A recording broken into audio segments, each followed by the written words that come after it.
નામ શું છે કાકા તમારું? મારું નામ અશોકભાઈ છે. અશોકભાઈ, આપણે કેટલો સમય દવા લીધી? આ 90 દિવસ પૂરા થયા. 90 દિવસ, 3 મહિના લીધી દવા. હા. 3 મહિના પહેલા શરીરમાં કેવી કેવી તકલીફો હતી? મને ડાયાબિટીસ બહુ રહેતી, પેલો કોટેજ નો ઈ રિપોર્ટમાં ઈ તકલીફ હતી, ઈ તો નોર્મલ થઈ ગયો છે. ડાયાબિટીસમાં આપણે શું કરવું પડતું? ઇન્સ્યુલિન કેટલું ઇન્સ્યુલિન લેતા? લેતો તો 108-70 તો રહેતી છે. બરાબર. અત્યારે ઇન્સ્યુલિન બંધ છે. અત્યારે બંધ છે.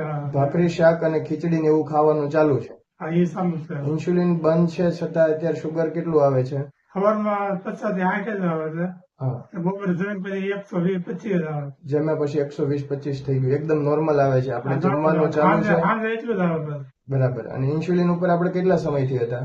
એ 7-8 વર્ષ અમે ઇન્સ્યુલિન લીધા હતા. 7-8 વર્ષથી ઇન્સ્યુલિન ઉપર હતા, કારણ કે શુગર એટલું બધું વધારે રહેતું કે આપણે કંટ્રોલમાં ન થતું ને અંગૂઠો કપાવવો પડ્યો હતો. અને અંગૂઠો ડાયાબિટીસ માટે જ કપાવવો પડ્યો એટલે હતો. પાકતો હતો બરાબર. હા, અને વજન મારું 100 કિલો થઈ ગયું હતું. 100 કિલો વજન હતું. અત્યારે કેટલું છે? 25 કિલો ઘટી ગયું, 75-800 છે. 75-800 છે. અત્યારે શરીરમાં કેવું લાગે છે? એકદમ સરસ છે. હમ કોઈ જાતે અત્યારે મને બીમારી નથી એવું લાગે મને. આપણે દવામાં કેટલો ખર્ચો કર્યો છે? બધી જે તમારી એક હારે બીમારી હતી એ સારી કરવામાં અને એની દવાઓ ચાલુ કરવામાં કેટલો 30-35 લાખનો ખર્ચો કર્યો હતો એવું કાકા મને કહેતા. હા, એટલે તો 35 લાખ તો ઓછામાં થઈ ગયા છે. બરાબર. 35 લાખનો ખર્ચો કરવા છતાં લગભગ આવું રિઝલ્ટ મને ક્યારે મળ્યું નતું. બરાબર. અને રોજની કેટલીક દવાઓ પીતા તમે? 7 થી 8 ટીકડી મારે રોજ લેવી પડતી.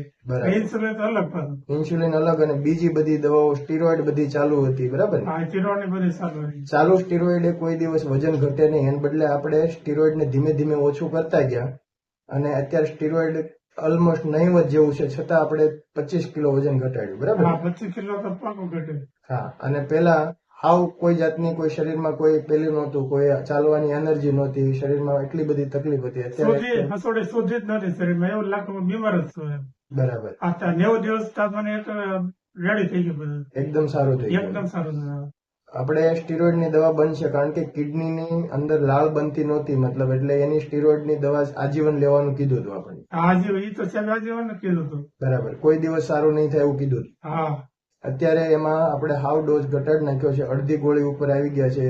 5-6 ગોળી હતી સ્ટીરોઇડની, એની જગ્યાએ અડધી ગોળી આવી ગયા છે. તો અત્યારે એકદમ સારું છે ને? હા, એકદમ.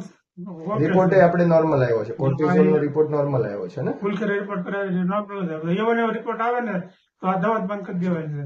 આપણે ટૂંકમાં રોજની 8-10 ગોળીમાંથી અત્યારે 1-2 ગોળી ઉપર આવી ગયા છે. અને હવે ધીમે ધીમે મને લાગે છે કે આપણે ડાયાબિટીસની દવા બંધ થશે અને કોર્ટિઝોલ વાળી સ્ટીરોઇડ એ બધું બંધ થઈ જશે. 1-1.5 ગોળી છે એ આપણે ધીમે ધીમે બંધ કરશું એવું લાગે છે. હા, એ તો એવું તારી જેવું દેખાય છે. ઓકે. અને શરીરમાં ઘણી બધી બીમારીઓ હતી અને આપણે દવા ચાલુ કર્યા ત્યારે અંગૂઠામાં પાછું ગેંગ્રીન થયું હતું અને ફરીથી પાકવાનું ચાલુ થયું હતું. અત્યારે તો રેડી છે. અત્યારે એ પાછી રૂજ આવી ગઈ છે, નહીતર જનરલી ગેંગ્રીન ચાલુ થાય એટલે ફરીથી કપાવવો પડે. હા, એ તો શક્યતા રહે છે. અત્યારે પાછી રૂજ આવી ગઈ એવું દેખાય છે. બરાબર. રોજ આવી ગઈ છે, રેડી આવી ગઈ. ઓકે. શુગર એકદમ કંટ્રોલમાં આવી ગયું, અંગૂઠો કપાવવો પડે એમાં તો એમાં રૂજ આવી ગઈ. ડાયાબિટીસ ઉપર આપણે ઇન્સ્યુલિન ઉપર હતા, 8 વર્ષથી ઇન્સ્યુલિન ઉપર હતા, અત્યારે અડધી ગોળી ઉપર છીએ અને ખાવાનું ચાલુ છે, છતાં શુગર આપણું નોર્મલ આવે છે. શરીરમાં એકદમ સ્ફૂર્તિ છે. 25 કિલો વજન ઘટ્યું છે. રોજની દવા ઉપરની જિંદગી હતી, એમાંથી અત્યારે આપણું શરીર નિરોગી થઈ રહ્યું છે અને આપણે નિરોગી તરફ જઈ રહ્યા છીએ. અને 30-35 લાખનો ખર્ચો કરવા છતાંય તે બીમારી વધતી જતી હતી. કોઈ બીમારી કંટ્રોલમાં આવતી નહોતી. દવાના ડોઝ બધા વધતા જતા હતા.